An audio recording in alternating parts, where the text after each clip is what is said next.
রোজা রাখার পরে ইফতারে একটু ঠান্ডা কিছু হলে কিন্তু মন প্রাণ দুটোই জড়িয়ে যায়।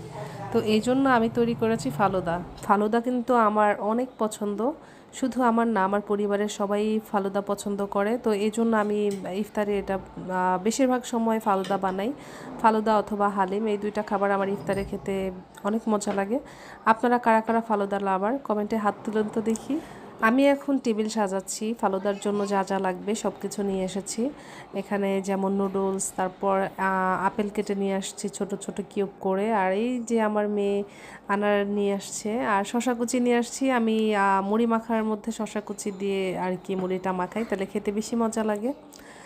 তো এখন হচ্ছে ফালুদা রেডি করার পালা। এই পার্টটা কিন্তু আমার অনেক বেশি পছন্দ। এই পর্যায়ে ফালুদা দেখতে যা লোভনীয় লাগছিল সেটা আসলেই বলার বাইরে।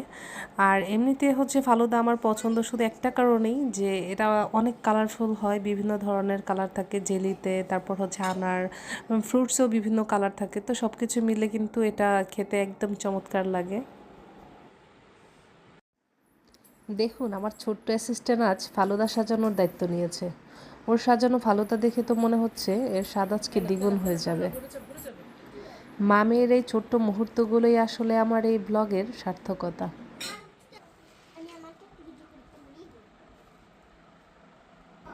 ইফতারের ঠিক আগ মুহূর্তে টেবিলটাকে আমার একটু গুছিয়ে সাজাতে বেশ ভালো লাগে। শুধু খাবার নয়, পরিবেশনটাও যদি সুন্দর হয় তাহলে পরিবারের সবার ইফতারের আনন্দ কয়েক গুণ বেড়ে যায়।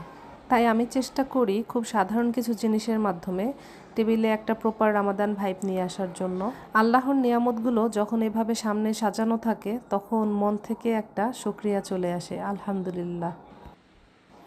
ইফতারের আগের এই কয়েক মিনিটকে বলা হয় সবচেয়ে বরকতময় সময়।